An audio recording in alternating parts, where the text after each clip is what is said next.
CMR jewellers సువర్ణ సంక్రాంతి సంబరాలు బంగారు ఆభరణాలపై 1050% తగ్గింపు. నమస్తే, నేను విజయ్. తమిళ హీరో విశాల్కి ఏమైంది? வந்திருக்கிற அனைவருக்கும் மாலை வணக்கம். ఆయన తీవ్ర అనారోగ్యానికి గురయ్యారా? ఇటీవల జరిగినటువంటి ఒక మీడియా సమావేశంలో సినిమా ప్రమోషన్లో ఆయన చేసినటువంటి కామెంట్స్ కావచ్చు, నిజంగా ఆయన వణికిపోతూ మాట్లాడుతున్నటువంటి తీరు కావచ్చు, ఆయనకు నిజంగా ఏం జరిగిందో దీని గురించి మాట్లాడదాం. మనతో పాటు స్టూడియోలో ఉన్నారు సినీ నిర్మాత కేతిరెడ్డి జగదీశ్వర్ రెడ్డి గారు. సార్ నమస్తే. నమస్తే. హీరో విశాల్ అనగానే యాక్షన్ మూవీస్ గుర్తొచ్చేస్తాయి మనకి. తెలుగు వ్యక్తి, బట్ తమిళనాడులో ఒక మంచి హీరోగా గుర్తింపు పొందారు. చాలా సినిమాలు కూడా ఆయన యాక్ట్ చేశారు. ఇటీవల కాలంలో ఆయన పెద్దగా సినిమాల్లోకి రావట్లేదు, సినిమాలు కూడా కొంచెం తగ్గాయి. రీసెంట్గా ఒక సినిమా ప్రమోషన్లో వణికిపోతూ మైక్ పట్టుకొని నిల్చుకోలేక, సక్రమంగా మాట్లాడలేక, వెనక నుంచి వచ్చి అసిస్టెంట్స్ని పట్టుకోవడం, ఆ వీడియో చూస్తే మీకు కూడా అర్థమవుతుంది. అంటే ఏంటి సార్ ప్రాబ్లం ఏమైంది ఆయనకి? ఇంతకుముందు ఒక తమిళ సినిమా షూటింగ్లో ఒక యాక్షన్ సన్నివేశాలు చిత్రీకరణ సందర్భంగా ఆయన గాయపడడం జరిగింది. ఓహో, ఓకే. ఆ గాయం పడిన తర్వాత అది న్యూరోకి సంబంధించిన ప్రాబ్లం వచ్చి, దాంట్లో నుంచి అదే న్యూరో ప్రాబ్లం నుంచి జ్వరం వైరల్ ఫీవర్ లాంటిది వచ్చి ఆ రకమైన ఇబ్బంది పడుతున్నాడని చెప్పి తెలుస్తుంది.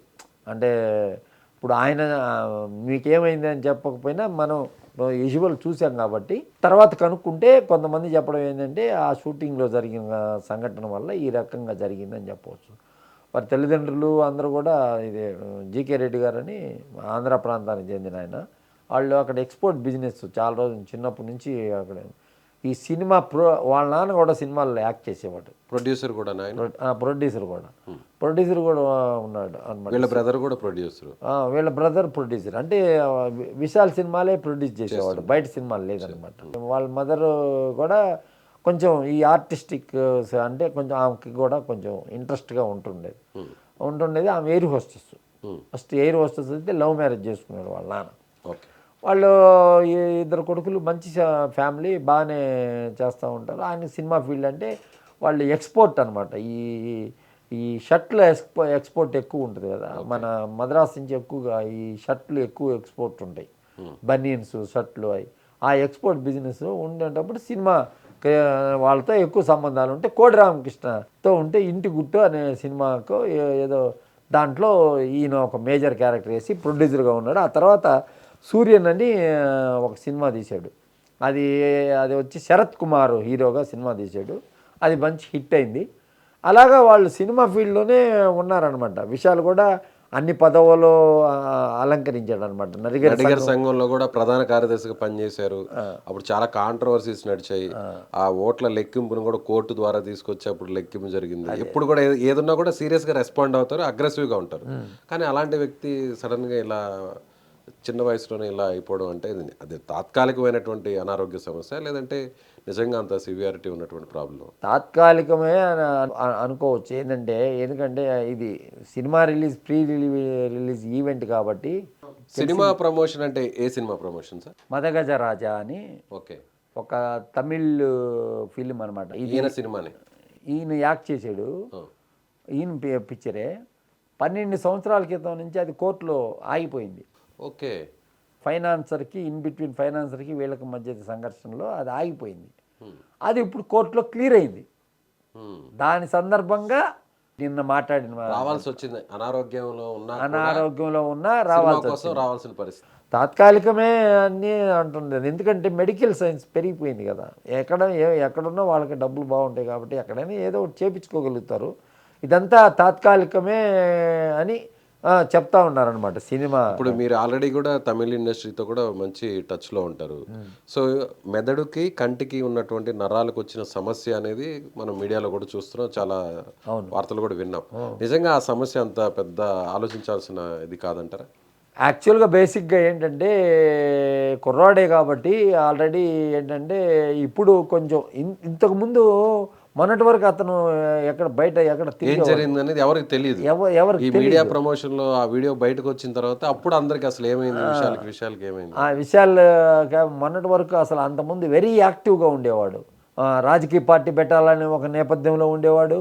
అదేవిధంగా ఈ ప్రొడ్యూసర్ కౌన్సిల్ దాంట్లో కూడా ఎన్నికల్లో ఎలక్ట్ అయ్యి సినిమా ఫీల్డ్లో ఉండి ఏదైనా 4 డబ్బులు తీసి ఇచ్చి నడిగరి సంఘంలో పేద కళాకారులను కాపాడుతా అట్లా కొంచెం ఒక టీం వర్క్గా బాగా యంగ్స్టర్స్ అందరినీ ఉండే హీరోలందరినీ సూర్య కార్తీ వీళ్ళందరినీ కూడా ఒక టీం వర్క్గా చేర్చి అతను కొంచెం ప్రజాసేవ దృక్పథంతో ఉండి చేశాడు. సినిమా ప్రొడక్షన్లో కొంచెం ఆర్థికంగా ఇబ్బంది పడ్డాడనమాట. కొన్ని సినిమాలు అతను తీసిన సినిమాలు పెద్ద పోలేదు, కొంచెం ఆ ఆర్థిక ఇబ్బందులు కూడా ఉన్నాయన్నమాట. ఈ ఆర్థిక ఇబ్బందులు అనేవి సర్వసాధారణంగా ఉంటాయన్నమాట. కాకపోతే ఏంటంటే ప్రజాసేవ ఆర్థిక ఇబ్బందులు 2 క్లాష్ అవుతాయి కదా.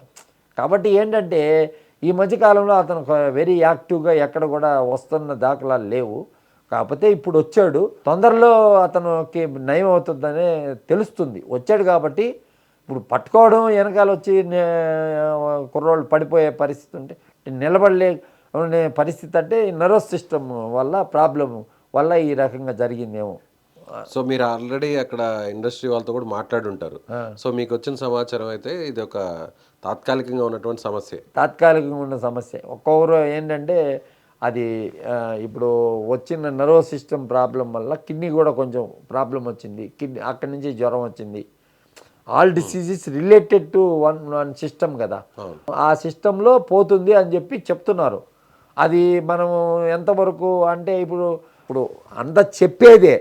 ఇప్పుడు మనం పోయి అతన్ని చూడగలుగుతాం, అతన్ని పోయి చూసి ఆ ఫ్యామిలీతో మాకున్న సంబంధం ప్రకారం పోయి చూసి మనం సంధానించగలుగుతాం. కానీ నీకేమైంది అని మనం అడగలేం కదా. ఎట్లా అడిగి నాకేమైపోయిందని ఒక బాధ అనేది ఉంటుంది కదా. అంత యాక్టివ్గా ఉండి అంత మొన్నే ఒక సినిమా బాగా పోయిందనమాట. ఈ తమిళనాడు ఆంధ్ర బార్డర్ మీద ఒక సినిమా తీస్తే అది కొంచెం బాగానే పోయింది. చాలా రోజుల తర్వాత అంత మధ్యలో అన్ని సినిమాలు ఫ్లాప్ అయినాయి, మొన్న ఒక సినిమా బాగానే పోయింది.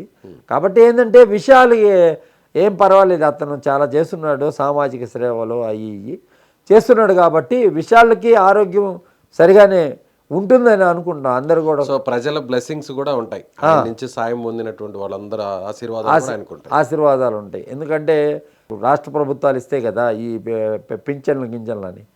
అట్లా సినిమా వాళ్ళకి మంత్లీ వృద్ధ కళాకారులను అందరినీ ఆదుకొని నడిగరి సంఘం ప్రెసిడెంట్గా ఉండగా నడిగరి సంఘానికి ఒక మంచి బిల్డింగ్ కట్టే నేపథ్యంలో అయితే ఇతరత్ర అంతా కూడా అన్ని కార్యక్రమాలు మంచి కార్యక్రమాలు చేస్తున్నారు. గతంలో నడిగరి సంఘం ప్రెసిడెంట్లు అందరూ ఉన్నప్పటికి కూడా బిజీగా ఉన్న హీరోలు ఉన్నారు.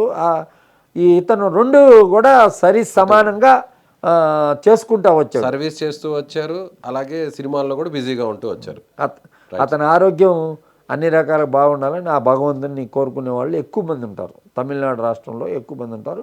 అది కాదు, మేము తెలుగు కోసం పనిచేస్తాం కాబట్టి తెలుగు వాళ్ళందరూ కూడా ఎప్పుడు కూడా అతను రాజకీయాల్లోకి వచ్చేటప్పుడు కూడా మేము నివారించాము. ఆ రోజు రాజకీయాలకు వచ్చే సమయం ఇది కాదు, ఎందుకంటే అక్కడ వ్యాక్యూమ్ లేదు కదా.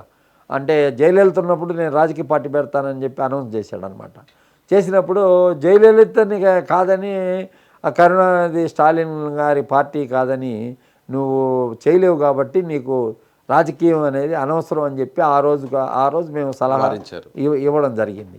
కాబట్టి ఏంటంటే మంచివాడు మన తెలుగువాడు ఒక తమిళనాడులో ఎలిగాడు అంటే మనందరం తెలుగువారిగా మనందరం గర్వించాలి.